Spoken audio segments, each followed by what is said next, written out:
Life may feel ordinary to you, but it might seem extraordinary to someone else. Every story shared is a chance to make someone feel less alone. On this show, we believe in the power of stories in helping others heal and find wholeness. Remember, this is a place of peace and healing through talk. My name is Maria Chike Benjamin, and I am your host.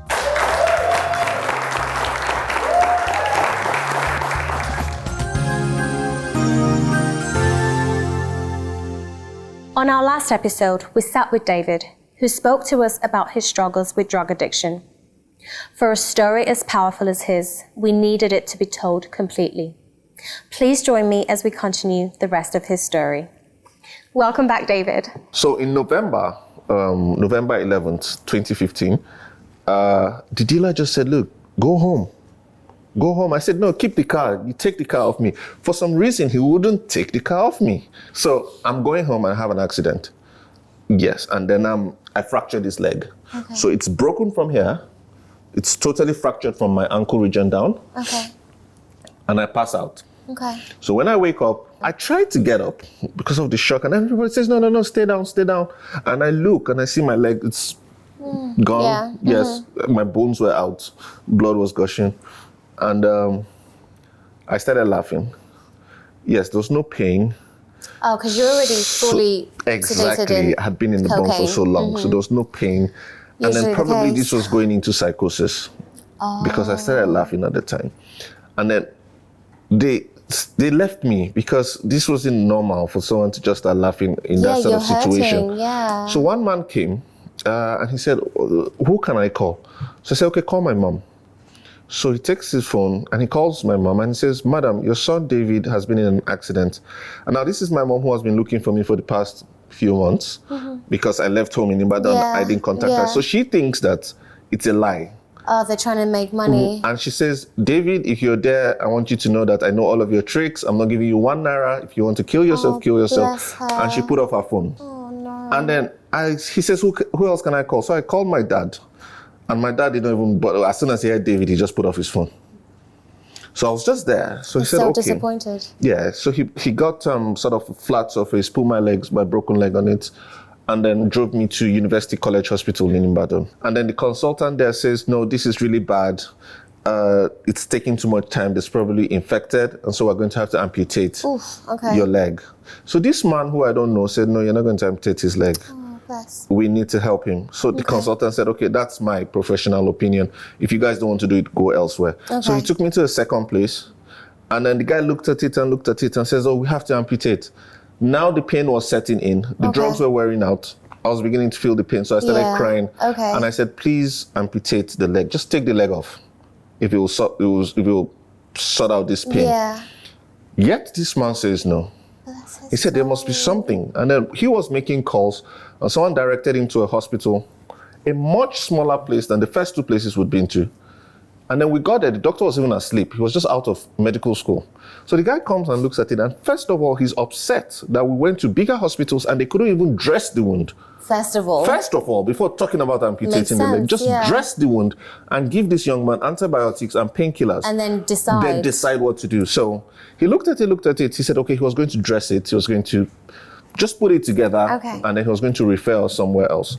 So this man who took me there asked him what his bill was and what it would cost him to take me to OAU, Obafemi Awolowo University in Ife. Okay. So this man gave him the bill. This guy sorted out the bill and left. Wow, someone you don't know. I'd never saw him after then. I don't even know his name. If you're out there, we love you. May God bless you. Like, I can't even say that much, but yeah. Yes, we do. That's amazing. I'm so sorry. So I was transported to OAU. So now a video was made and sent to my mom. So now she knows it's not no jokes. Yeah. So she flew in the very next morning. Okay. And she was with me. So we got a Dr. Ogudimbe, who said he was going to work on the leg and then I'll be able to use it again. So that night, we had the procedure. I had external fixations. There were metals coming through my legs. There was a disc inside of it just to put it together. Yeah. And then I was in hospital. My leg was hung up. I was going to be bedridden. I couldn't move from the bed. For a few months, yeah. So just like the first girl, my friend who I told you died, then my other friend, junior. Okay. This also should have been what everybody should call wake up call, turning point, something. But then the urge came in the hospital. The cravings to use again came so strongly. I wanted to use badly. And where was your mom? She couldn't stay throughout in the hospital. You're not from Ibadan. Yes, exactly. So there was no house for her to even stay. So she had to go back to, but then she paid for a private ward for me, which in hindsight was a mistake now. Okay. So I was there and I had a caregiver who was paid to also meet all of my needs. Okay. So I needed a weak link because I needed to use. And so I saw one of the nurses, and because I'm a fine boy, I told her, look, you're going to have to help me get something. And she argued and argued at first, but then I convinced her and she started getting me drugs. So she was getting me cocaine into the hospital. Wow. And then when my leg hung up, I was still using. They were going to discharge me after about 3 months. And then the doctor takes out the external fixations and says, because of the metal still there, I should make sure I don't put this pressure. It shouldn't touch the ground. The ground, okay. So he's put a POP and giving me crutches. Okay. I said, you're going to be in the crutches for another 6 to 9 weeks when we'll review the situation and know if we can let you start walking. So I said, okay, that's fine. So I flew back to Abuja. My parents had put my things downstairs. So yeah, and one day I'm sitting by the window and a taxi comes to drop somebody in the estate. Don't give me that. You found your way. So I'm like, taxi. I said, like, I need your help. I need your help. I said, take me to Area 1. That's where the bunk is. The taxi man took me back to the bunk. Even with you, had you started walking properly at this No, point? with my crutches. Okay. So I got to the bunk and then the dealers were happy. So we had a little party. Welcome They were back. happy to see you Yeah, broken. but I wasn't dead. So you knew, I mean, a wounded dog is better than a dead lion. So they were happy I was back. And then they gave everybody freebies. And so I spent the little money I had. And then the next day I didn't have any money and I should have gone home. But then I started begging the dealer. I said, please, I need your help. I really need half a gram. Just help me with anything. He said, but you don't have money. I said, yes, I don't. Then he says, give me your crutches. So I said, what would you do with my crutches? He said, just give them to me. So I handed him my crutches.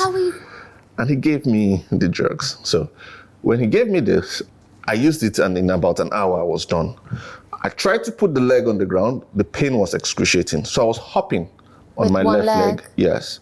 So I hopped all the way to where we call Area 2 shopping complex in Abuja. And I just passed out because it was a long distance like to hop. so much pain. And so when that happened, somebody from Covenant University saw me, made a call here, made a call there, and they were able to call my parents. And my mom, again, came, took me to hospital, got me a new set of crutches. But then eventually I started walking again. I just started putting I never went back to the doctor. I just started walking on my own. Okay. Yes, and so I found my way back to the bunk again.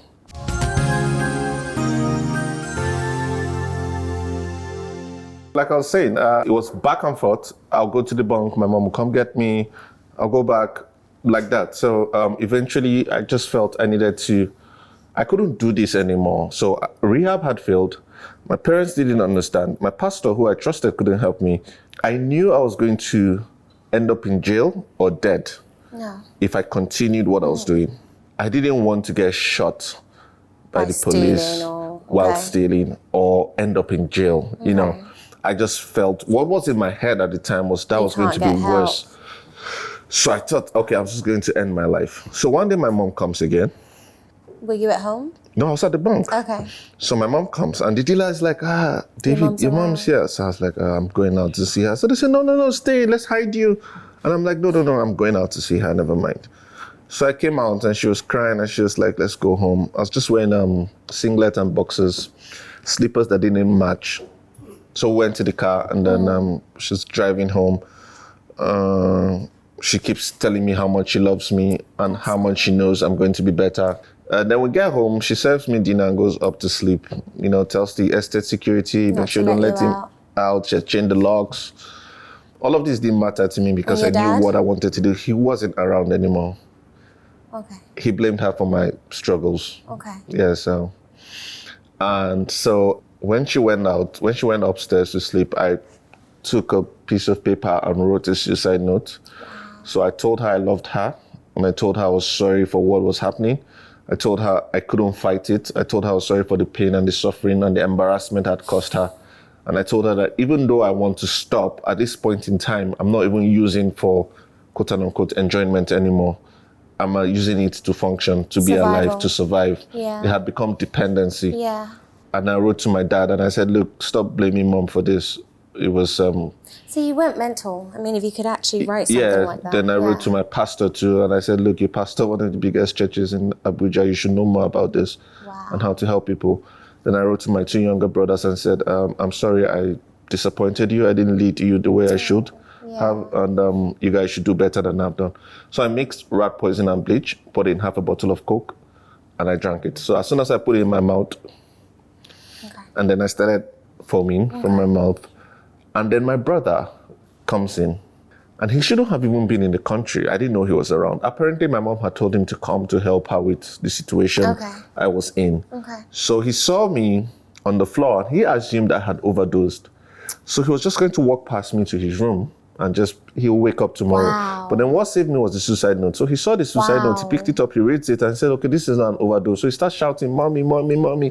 So my mom runs down with just a wrapper over her chest. And then they pick me up and then put me in the car. The driver starts driving, and we went to Federal Medical Center, Jabi. When I got to the hospital, I was taken in and then treated in the ICU. And so I woke up at some point. Now, I saw my mom when I woke up by my bedside. And I thought, because she was still wearing the same wrapper she wore, just above her chest. So I assumed that, okay, this was just like an hour. Maybe I'm fine. The thing didn't work. Okay, I'm going back to the bunk. But then she was praying, and she was saying, oh God, it's been 2 days and he's not up yet. Please don't let him die. Instead, take my life so that he can live. So it occurred to me that she had been there for 2 days. Was this your turning point? It was the end of it. You know, so I slept off again, and then I woke up in about an hour's time. And now there were people in the room. The doctor was there, the consultant, the psychiatrist, my brother was there. And then I said I wanted to go home.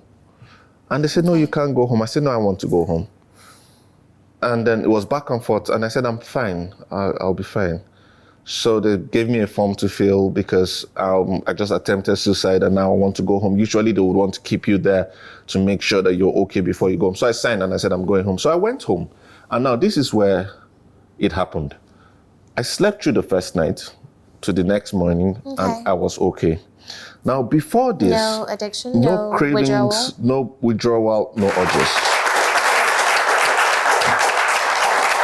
While I was in the bunk, just before my mom came, we had what we call para and curing. So everyone that struggles with addiction has his para and has his curing. Now, curing is like medication, what you need in the morning to make you function. For the day. For the day. So some people need half a gram of this, quarter of this. I needed 2 grams of crack cocaine and half of heroin. That was how deep you were. That was how deep I was. So if I didn't get this in the morning as my medication every day, I would suffer from pains in my joints, diarrhea. I'll literally stool on myself, throw up.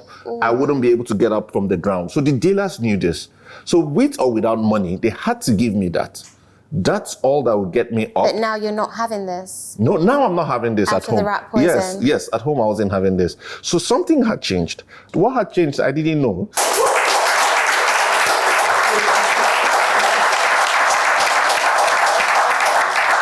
And so I remembered at the time, I went to Garki Hospital in Abuja to steal. So I was caught trying to steal. I hadn't stolen yet. And the doctor who saw what was happening and was speaking to me heard the way I was talking and said, no, you guys should leave this young man. He didn't steal. He was trying to steal and you caught him. So everybody left me and I had a chat with him and I told him about my struggles with drug use. So he said, look, you need some sort of therapy. But I never went back, you know. So now that I was fine at home, I remembered him. And I said, okay, I'm going to see this man. So I went there on my own. I spoke to him. He gave me a big hug. He's late now. And may God bless his soul. He gave me a big hug and said he had been waiting for me to come. So I checked myself in for 3 months of therapy. Outpatient therapy. So I was always going to... Yes, voluntarily. So I was going to see him 2-3 times a week for 1 hour of therapy. And then for 3 months, I was okay, you know, and the success story is I now decided to use my story to help others. So we registered. That's amazing. So we registered a foundation, and then we started going around to schools, telling people, this is what I went through. You don't have to go through what I went through. I went for trainings with different organizations, including the UN, WHO, NDLEA, and the likes. And then in closing, one of the most important things we still do is we go back to the bunks. So I go back there, and then I use myself as hope. So when people who I was with there see me, how healthy and they say, okay, can you help me, David? And then we try to help them.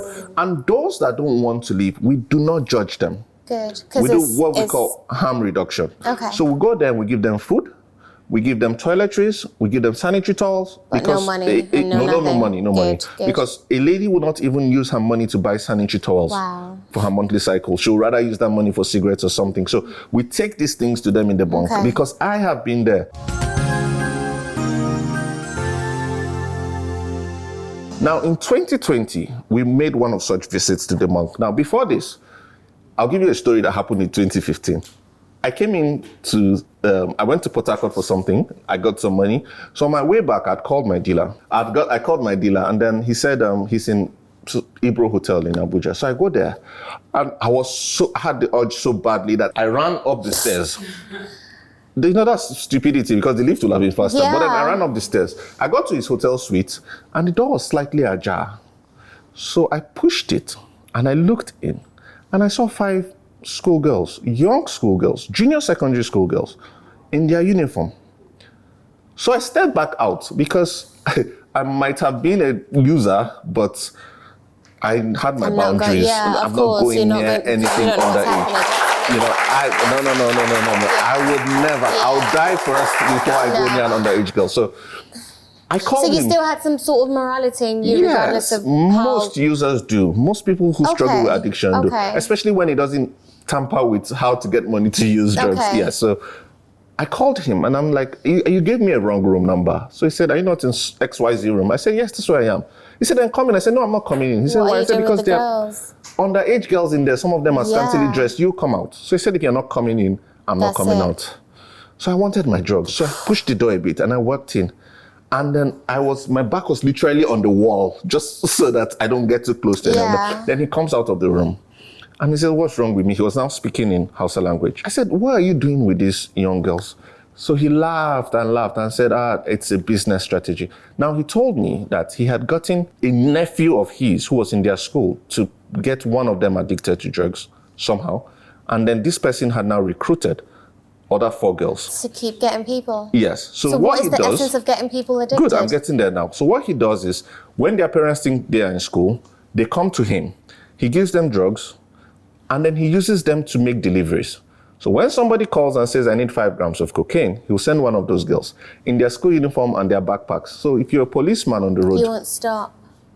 So that was his satanic idea of being business-wise. He's dead now. So I looked at him and I said, I know you're a horrible person because you sell drugs. But what you're just doing with this, hell has a special place for you. So he said, just get out. It's business. Just get out. No, I still did. I have to be honest. I did. I got what I came there for. And I felt sorry for these girls. Now, the reason I'm telling you this story is because in 2020, which is what I was talking about, when my wife and I and our team... You're married? Oh, yeah, I'm married with 2 girls.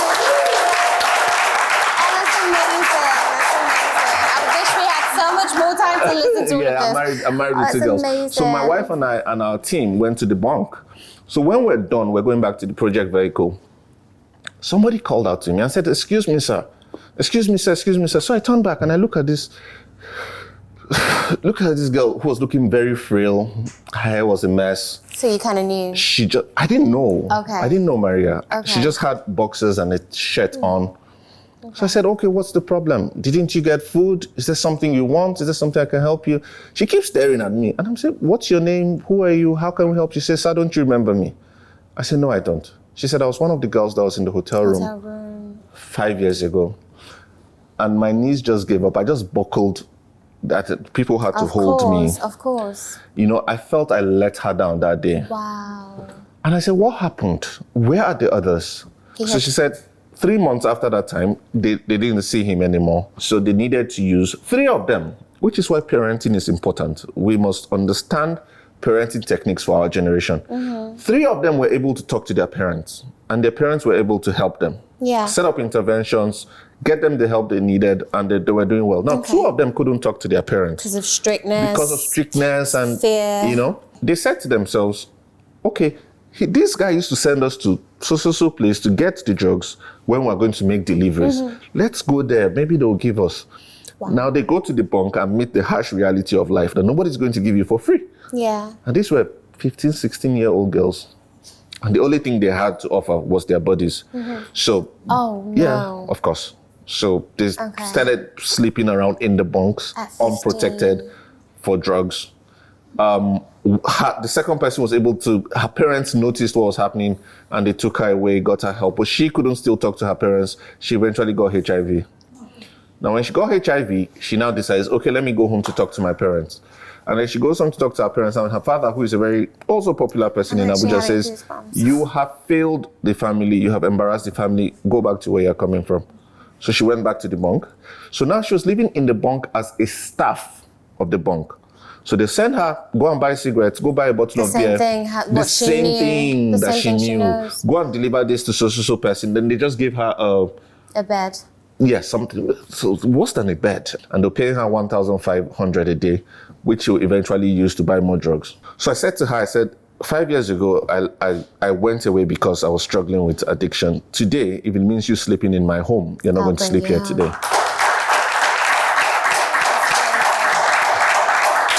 So we started making calls. We called NAPTIP. We tried to speak with the DG. We called NACA. We called several stakeholders. And then to cut the long story short, we were able to help her. We spoke to the parents. We did what we call family psychoeducation.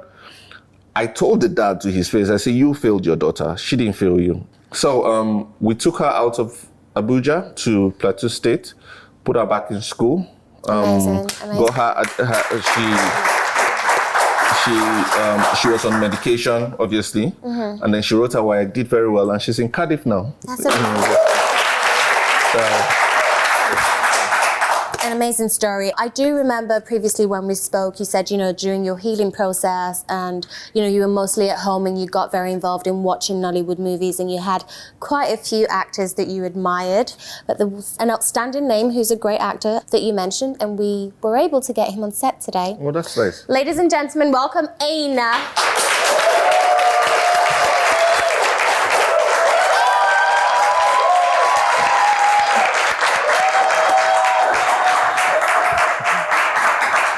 Good to see you.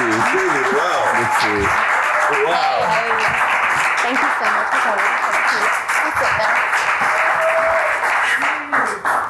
Thank you so much, Enyinna. Such a pleasure having you on my show. Wow. I do appreciate. I had no idea what I was coming to experience and hear. And when you started narrating your story, in my movie head, it was like, wow, this will make a great script. A feature-length, nice movie on drugs. I did something with the NDLEA not too long ago on drugs, but that was about trafficking. And the next thing, it became like a series. The next thing, I'm like, this is a whole biopic. And I remember seeing you earlier before you came on, and meeting you backstage earlier, I never would have imagined that you've been through this much. I guess this is a point where we'll say, thank God you don't look like what you've experienced and where you're coming from. This is, from what I could tell, you haven't even said everything, but for the show's sake, you had to put everything together. Yeah. Wow. My brother, congratulations again. Congratulations again.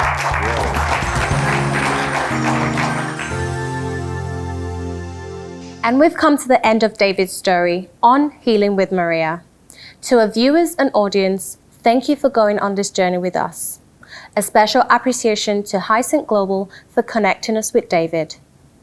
If you or anyone you know is dealing with similar situations, please contact agencies like Hyacinth Global for help. Remember, this is a place of peace and healing through talk. Until next time, I remain the host on Healing with Maria. My name is Maria Chike Benjamin.